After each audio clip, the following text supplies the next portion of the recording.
Inside Outlook is proudly supported by the Evans School of Public Affairs at the University of Washington, leading the field in public policy and management education, research and service for more than 50 years.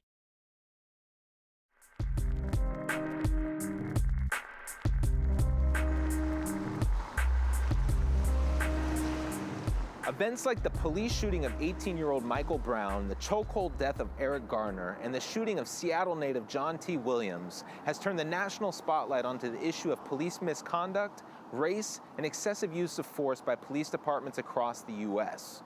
Locally, in 2011, the Seattle Police Department was investigated by the Department of Justice, which found that SPD officers engaged in a pattern of excessive force that violated the Constitution and federal law. As part of a deal to avoid a lawsuit, the SPD and the Department of Justice reached a settlement that included improved oversight, training, and reporting. What has been the impact of these reforms on SPD policing and the communities they serve? Where is the line to be drawn in preserving the legal right of police to make reasonable split-second judgments in the line of duty? What legal parameters are in place to hold police accountable when they abuse this right? Today on Inside Outlook, we bring together informed guests and opinions to tackle these questions and more. Stay tuned.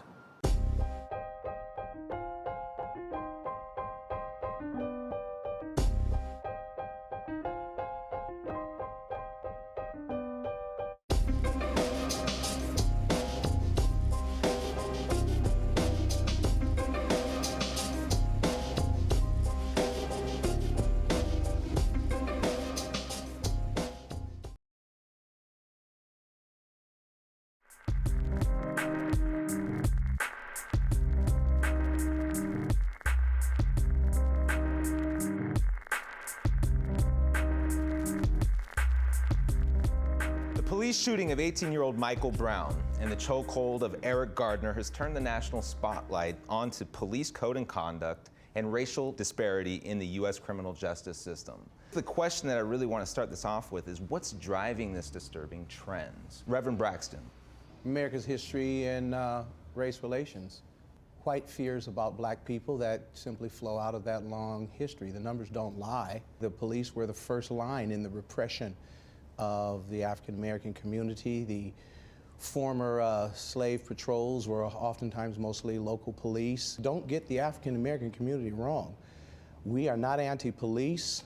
They're African-American policemen. We have them in all of our families. I have them in the families of my church, my congregation.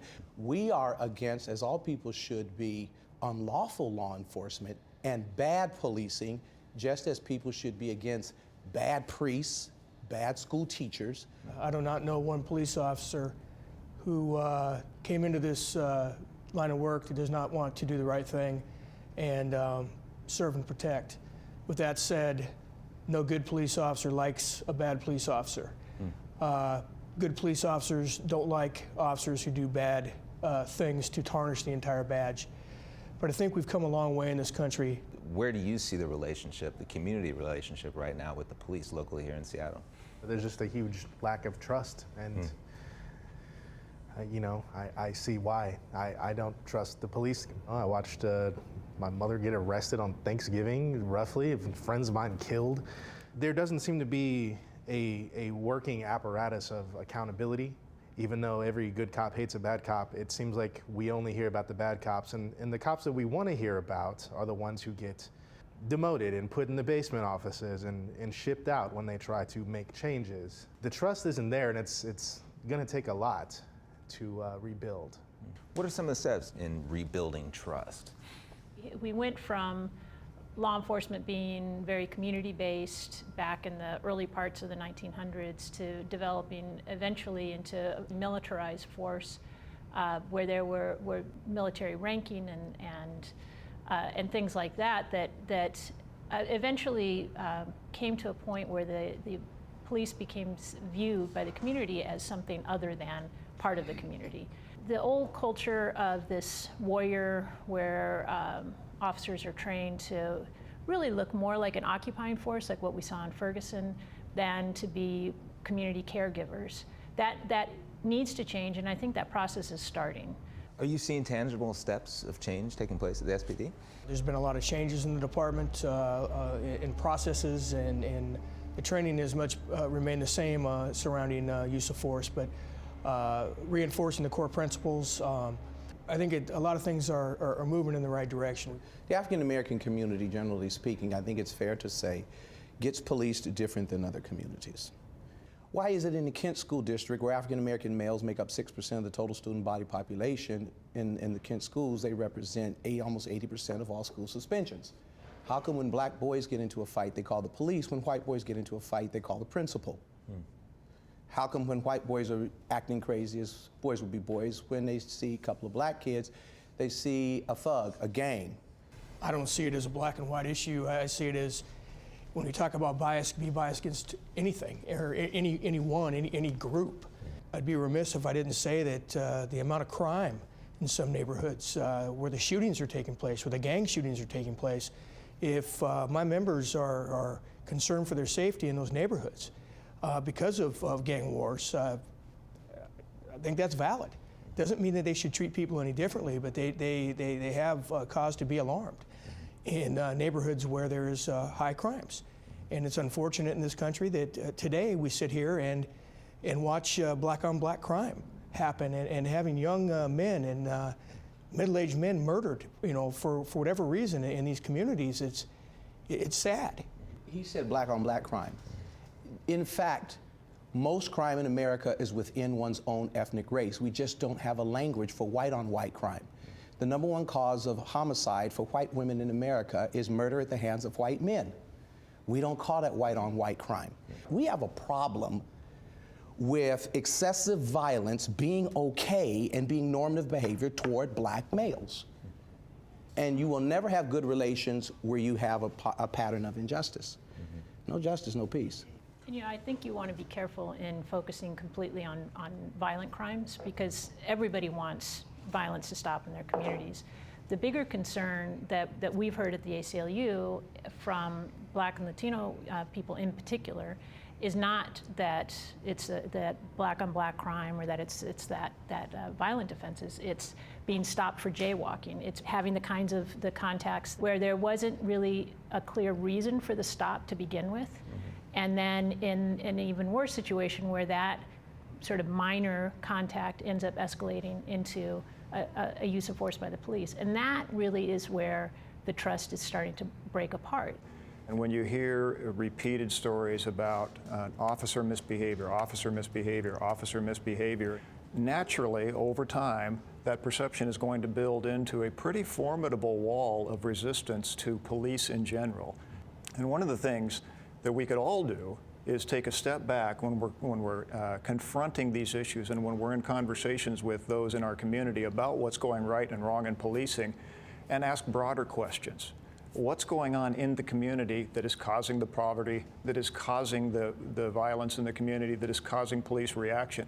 Is there any demographic in American society who on a daily basis is more negatively imaged than black males? So when you start talking about a formidable wall, you talked about a formidable wall, assuming that is people of color against the police. The formidable wall is in American society against African American males in particular, and we navigate that every day. And so the question becomes, how do we bring accountability and transparency into policing so that these biases are not unnecessarily impacting communities of color, and just in how law is enforced? Because they're there at every point of American society. And whites don't see it because they're not the victims of it. And they don't like admitting that they are the couriers of it.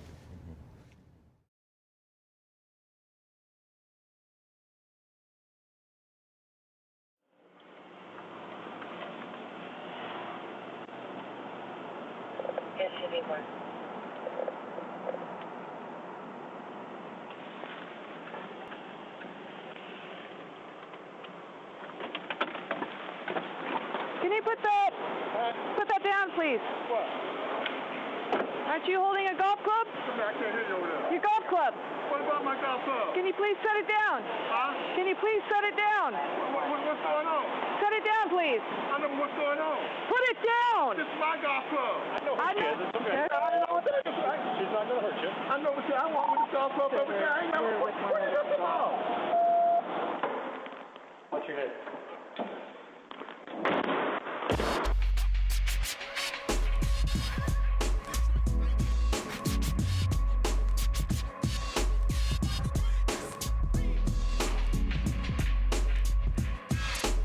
We want to bring awareness. We want to show how ridiculous this one was. And there's a unique history between black men and law enforcement. And it doesn't exclude the other people, but there's a unique history.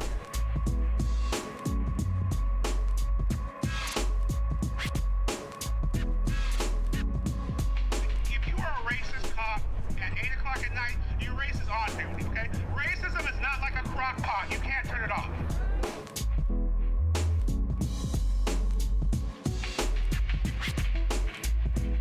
I grew up around racism, but racism with power scares me. With a badge and a gun scares me. And I think that's what we need to talk about.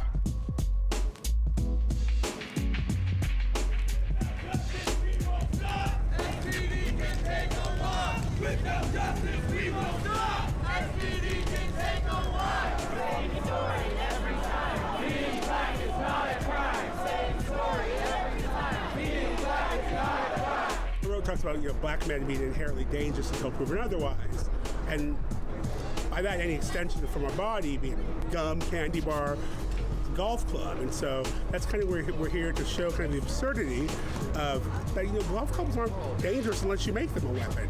If you see a black person carrying one, and the first thing you think is a weapon, that speaks to a larger issue.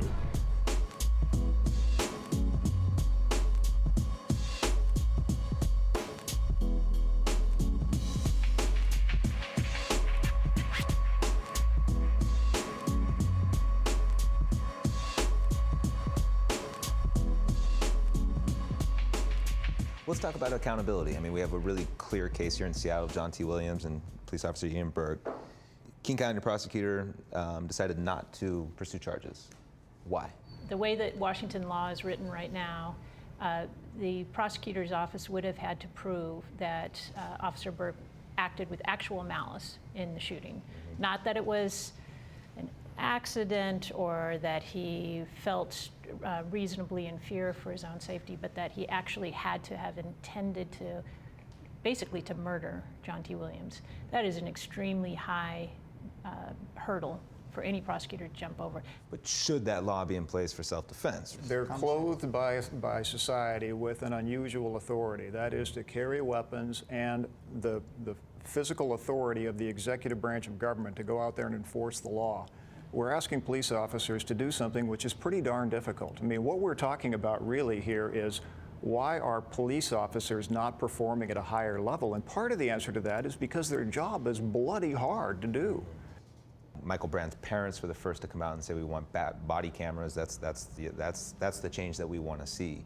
Are we in agreement that that is a tangible first step in starting to provide a little bit more accountability in police behavior? Body cameras, they're on the table, and obviously there's pros and cons to them, but this is the same city in Seattle that was up in arms over the police department having drones that was potentially recording everybody.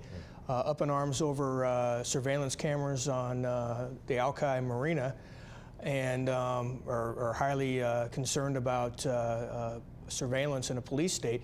Body cameras aren't taking the picture of a police officer, they're taking a picture of you. It's not the silver bullet, it's not the panacea, it's not going to solve all of the concerns that everybody has.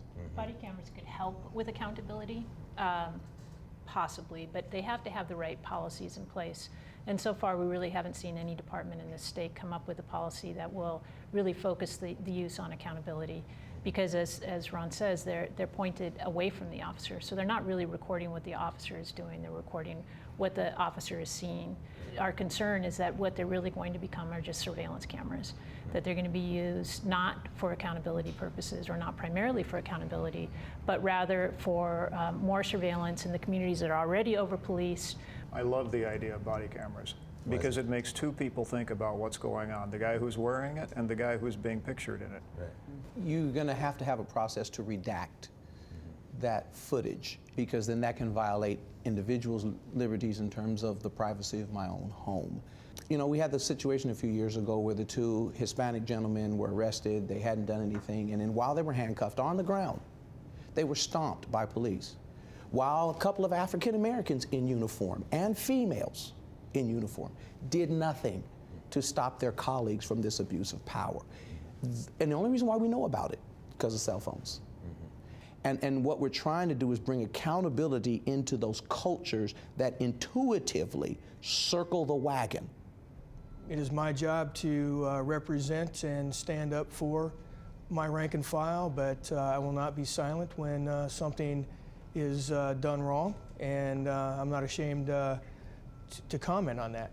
The people involved in the thing that the Reverend just mentioned were suspended for 30 days without pay, which is for, if he was a regular plumber, that would be about a $12,000 fine. Severe black mark on his career, and rightly so. If you were a plumber and you stomped somebody's head in and said you were going to knock the Mexican piss out of your customer, you worked for Roto-Rooter, you wouldn't be suspended, you'd be fired. I don't understand what it takes for a police officer to lose their job. I mean, maybe there's a wealth of cases where cops using excessive force or whatever got, suspended for 30 days without pay or sent home or retrained. But there's cases where I think some of them need to go to jail and lose their jobs. They can't consistently fail in the public eye and just be patted on the wrist and sent on their way because, well, it's a tough job. I just think of the lack of empathy I've heard from so many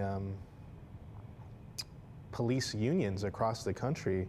The whole Police Lives Matter, Blue Lives Matter, I Can Breathe.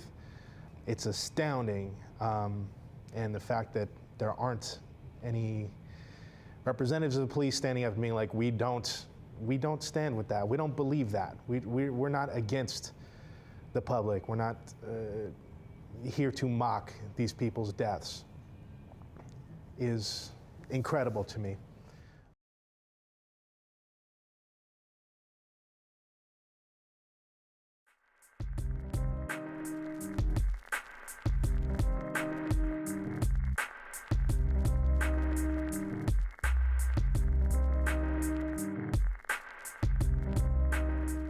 Let's talk about the grand jury process. I mean, obviously that's been focused on quite a bit in the case of Eric Garner and Michael Brown. What happened there? The grand jury system in every state that I'm aware of is a confidential proceeding. So it's very difficult to figure out what actually does go on. Now, in the case of the Ferguson grand jury, I can't speculate on what happened with the grand jury because I didn't hear the evidence. What I do know from dealing with jurors, and over 23 years now, I've tried a lot of jury cases, and I find jurors to be very thoughtful, very careful about what they do, and they do their darndest to get it right.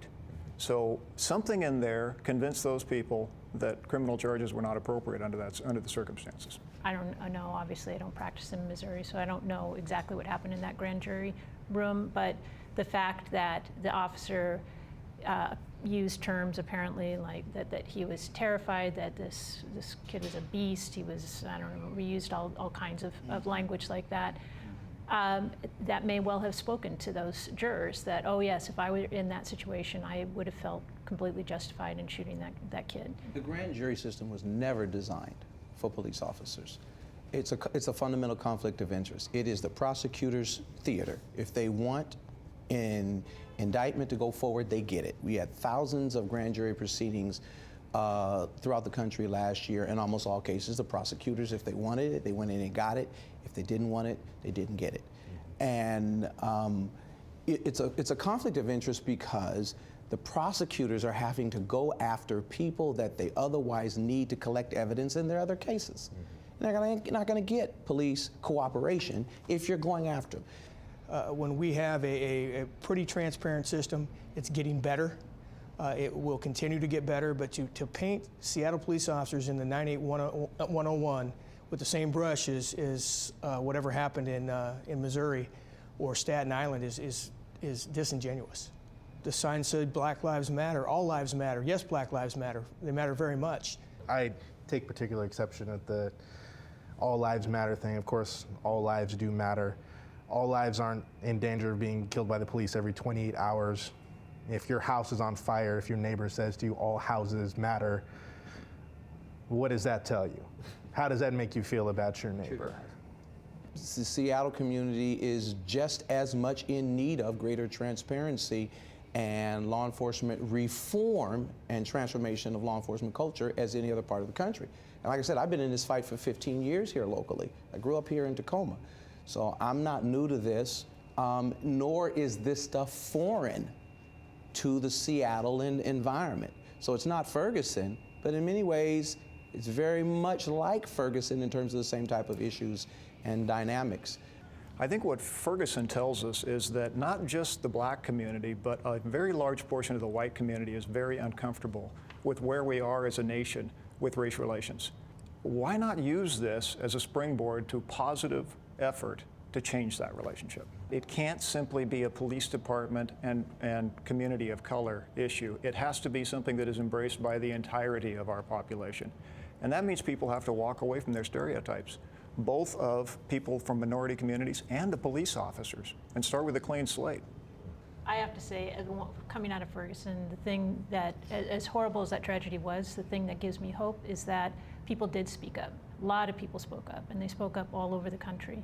And to see that people are finally saying enough, that to me is very positive. It's people in the community. It is young activists coming out. It's very exciting to me that we're seeing a lot more young activists that are willing to not just take to the street, but actually engage.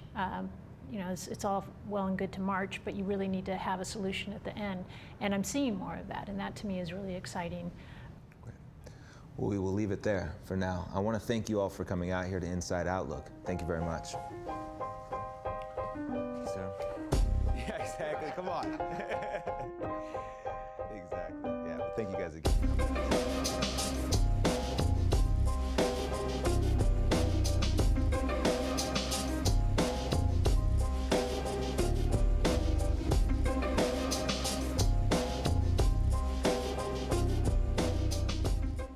Inside Outlook is made possible by support from the Evans School of Public Affairs at the University of Washington.